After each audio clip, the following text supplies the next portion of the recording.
Alors, on va passer, si vous le voulez bien, au domaine de l'assurance et puis ensuite au domaine des relations humaines. Domaine des relations humaines qui est particulièrement vaste. Les questions de secret sont particulièrement vastes, madame. Le domaine de l'assurance l'est tout autant. L'assureur bénéficie d'informations confidentielles qui sont parfois très riches, extrêmement riches.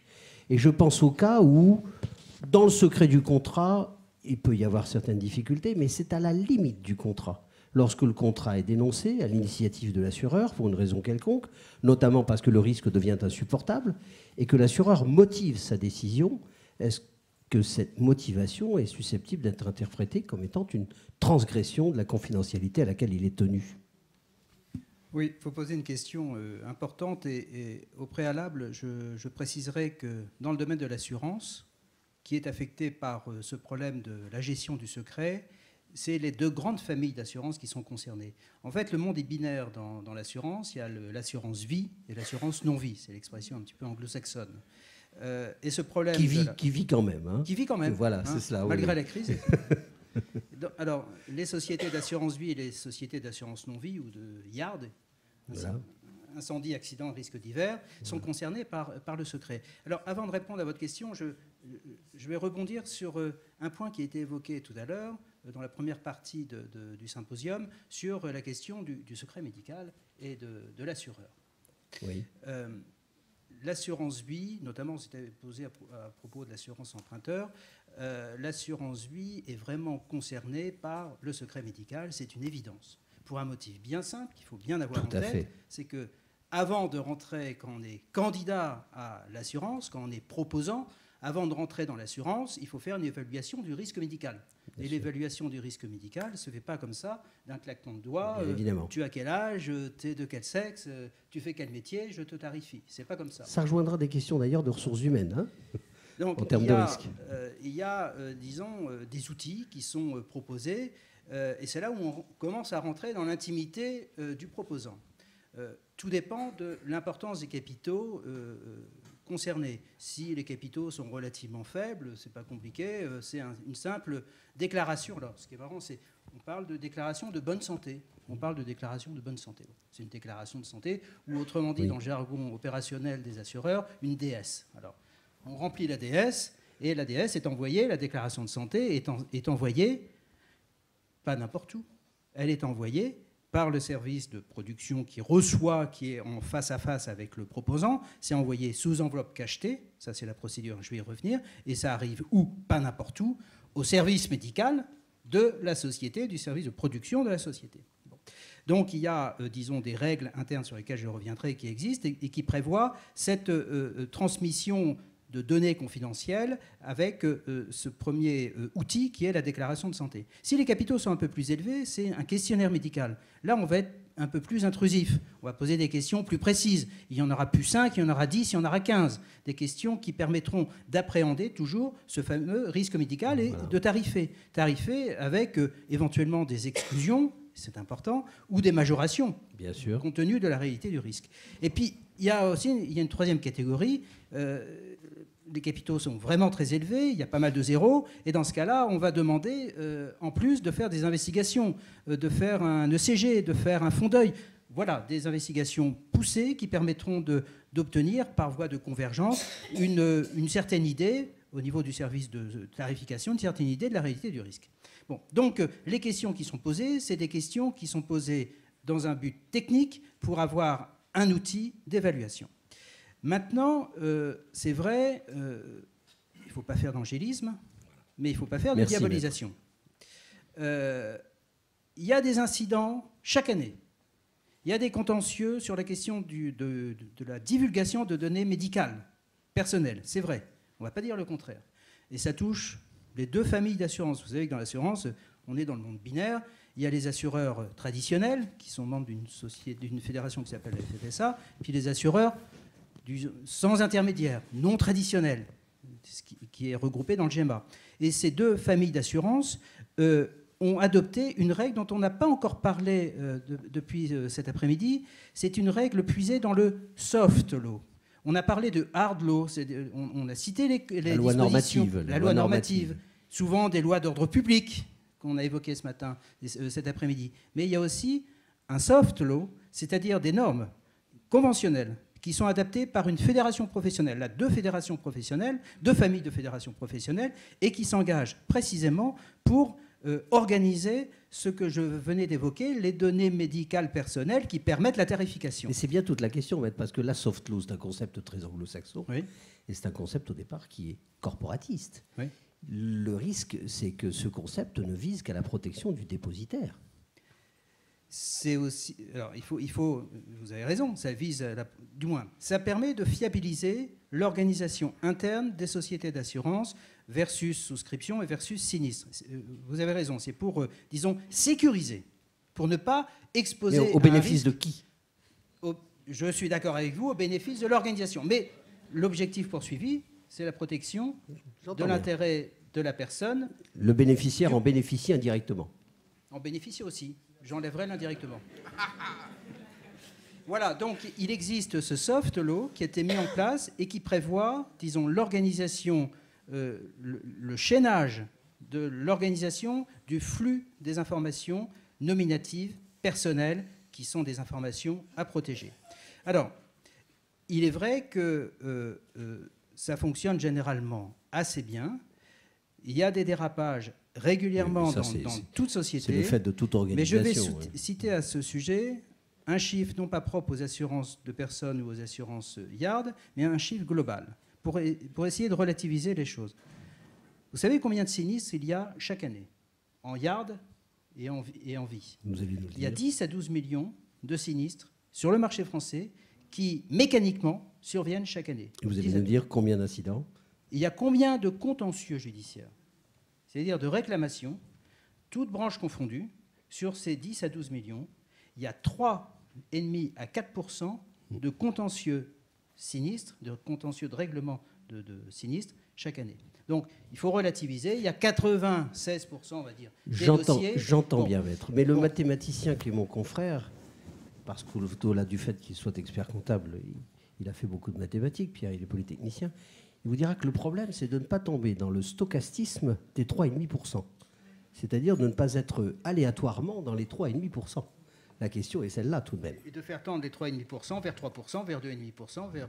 voilà, eh bien, oui. maîtrise. Mais bien sûr, mais bien sûr. Si en sachant que le coût sera géométriquement progressif. Voilà. Plus on cherchera à maîtriser l'infiniment petit, plus ça coûte.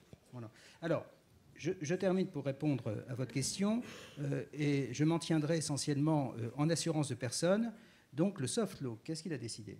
Il a décidé qu'avec, disons, l'instar des pouvoirs publics et sous l'égide des pouvoirs publics, d'adopter cette convention interfamiliale qui s'appelle la Convention Bélanger. La Convention Bélanger, du nom du magistrat, du conseiller d'État, qui a présidé cette commission qui a été mise en place pour l'assurance et des risques aggravés. Et on a profité de l'occasion de la Convention Bélanger pour sécuriser le transfert d'informations et la gestion des informations personnelles qui sont transmises par les proposants aux compagnies d'assurance. C'est évidemment très bien. Ça va dans le bon sens. Il a été décidé de, vous me passerez le terme, mais ça permet d'illustrer les choses, de bélangéiser les sites dans lesquels on a de la souscription ou de la gestion sinistre. Ça veut dire quoi, bélangéiser les sites? Ça veut dire que les gestionnaires qui sont affectés à ce genre de service, d'une part, ont une clause de confidentialité dans leur contrat de travail.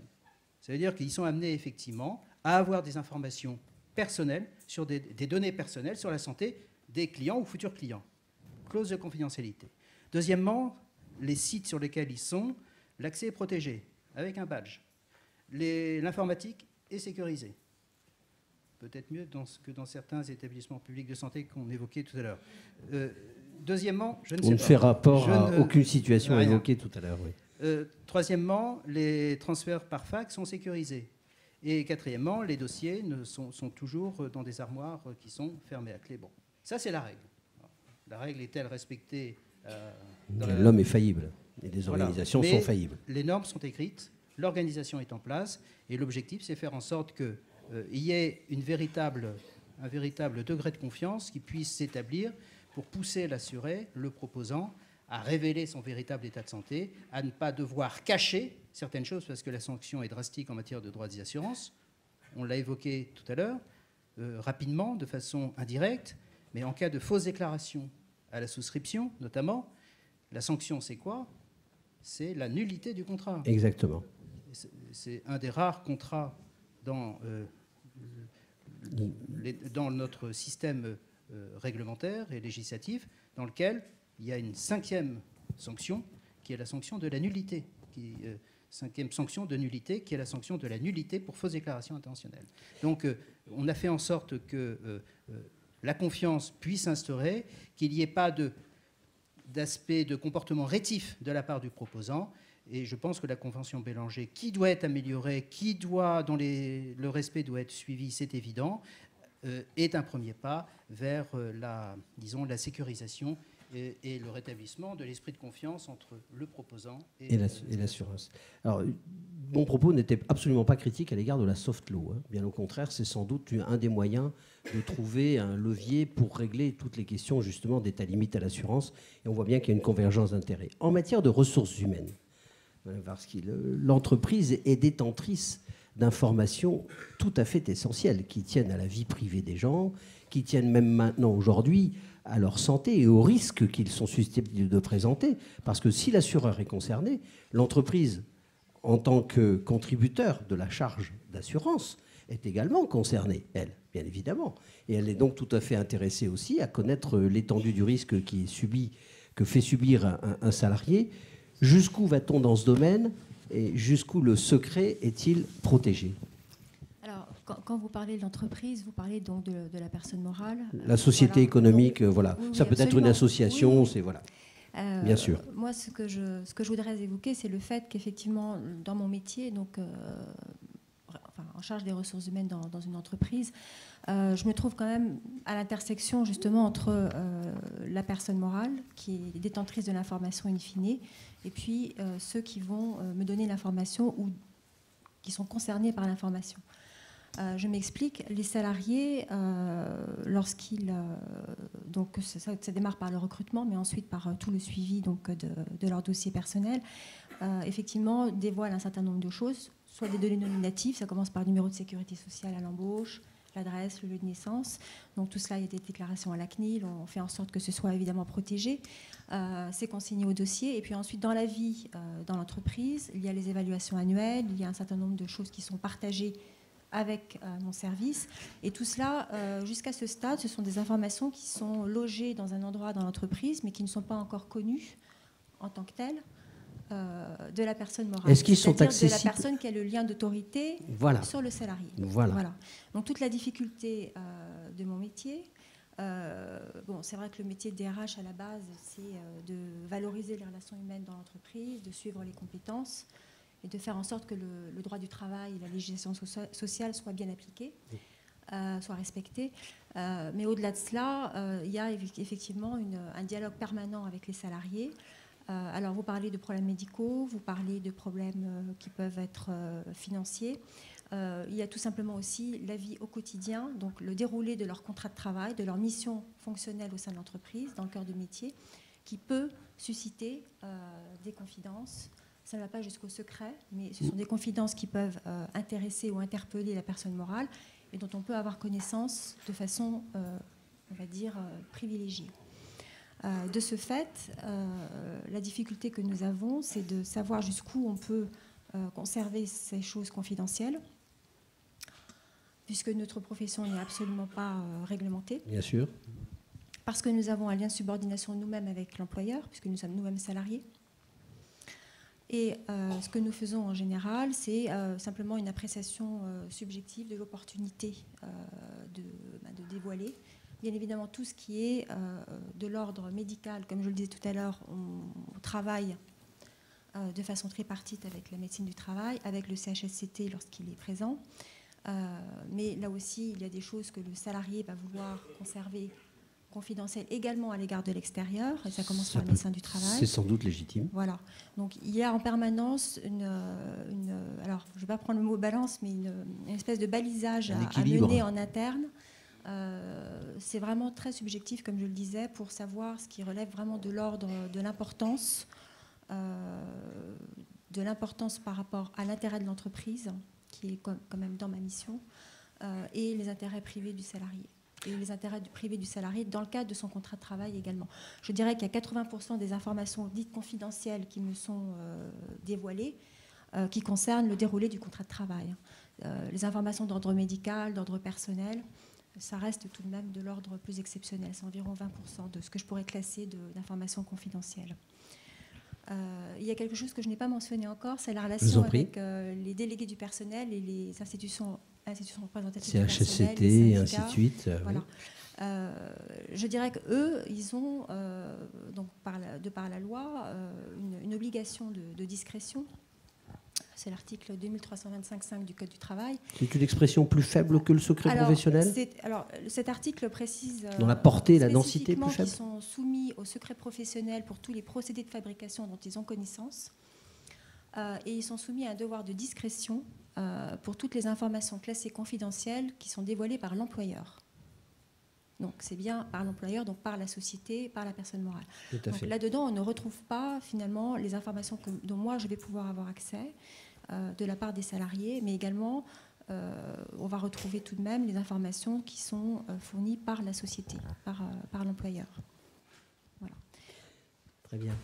On a évoqué la question donc des limites. Jusqu'où le lien de subordination ? On a évoqué un tout petit peu la question, puis ensuite on l'a passé au dernier tableau, mais jusqu'où le lien de subordination qui finalement est une relation de pouvoir.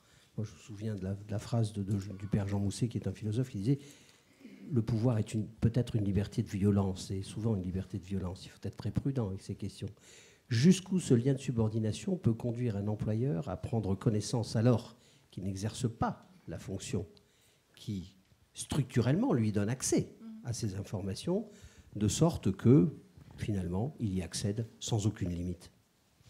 C'est la limite du secret de celui qui exerce la fonction. C'est la limite du secret de celui qui exerce la fonction. Donc on en revient effectivement à quelque chose assez intuitu personné, finalement, dans ce métier des ressources humaines. On est détenteur d'informations et on est à l'intersection avec l'employeur. Donc c'est une position souvent délicate. Il faut avoir un goût prononcé pour les sciences humaines et la curiosité intellectuelle pour exercer ce métier, voilà. Qui est passionnant. Il faut aussi savoir gagner la confiance, aussi bien de l'employeur bien sûr, mais des salariés, pour pouvoir l'exercer de façon correcte. C'est vrai que je pense que le type de société dans lesquelles on peut travailler va aussi influencer bien la sûr. Possibilité son mode de gouvernance, de décision du DRH. Je pense que dans les très grands groupes extrêmement organisés, avec beaucoup de procédures hiérarchiques, il y a peut-être plus l'obligation d'informer, je dirais le comité de direction, voire les actionnaires dans certains cas. Dans les sociétés de taille plus humaine, le DRH peut avoir ce pouvoir d'appréciation et l'exercer aussi bien vis-à-vis des salariés que vis-à-vis de l'employeur auquel il est subordonné lui-même. La liberté peut donc être effectivement assez violente parfois. Merci beaucoup pour ces discussions sur la question du secret lié à la société économique. Les questions qui nous ont été posées tournent toutes autour des sujets que nous avons évoqués. Nous allons maintenant évoquer le dernier tableau, qui est le secret lié à la nation. En transition d'ailleurs avec le secret lié à la société économique, puisqu'on va y parler bien sûr parfois de secret industriel. Merci madame, merci messieurs.